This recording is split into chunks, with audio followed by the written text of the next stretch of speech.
सुनिता बुढामा कस्तो हुनुहुन्छ?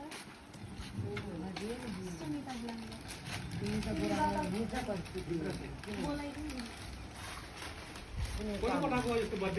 बोलाइदिउँ न। अहिले हुन्छ।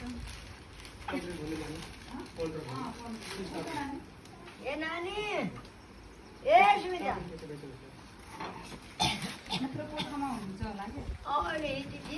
भित्र जाँदा हुन्छ आइन्छ क्या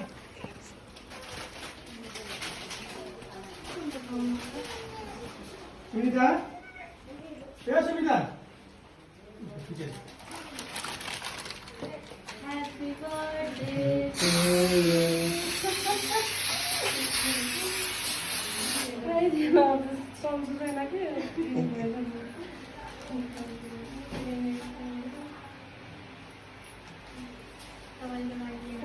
अनि सर अझ एक दाइको पनि बर्थडे छ बुढाबुढी ए दुवैजनाको हजुर उहाँको कहाँ हुनुहुन्छ त बुढो उता के अरे नुवाकोट हुन्छ ए टाढा हुनुहुन्छ हजुर उहाँको लागि पनि आएको छ कसले दिनुभएको गेस गर्नु न ज्योति बुहारीले बुहारीले हजुरको कान्छी बुहारीले दिनुभएको हो हजुर के भन्न चाहनुहुन्छ थ्याङ्क यू सो मच टाढा भनेर चाहिँ धेरै माया गरेको छु फेरि भन के भन्न सक्छु होइन बोलाएको थिएँ आउन सकेन त्यही छ धेरै मिस गरेछु उनी नभए पनि ह्याप्पी बर्थडे थ्याङ्क यू हामी हजुरको भिडियोहरू हेरिरहन्छु मैले थ्याङ्क यू राम्रो लाग्छ हजुर हेरेको थिएँ मैले हजुरको मैले फलो गरेको छु सायद दिनुभएको छ किन तर हजुरको भिडियो आइरहेको छ मैले हेरिरहेको छु राम्रो लाग्छ मैले सुकाउनु होला भिडियोको लागि लास जान्छौँ है हामी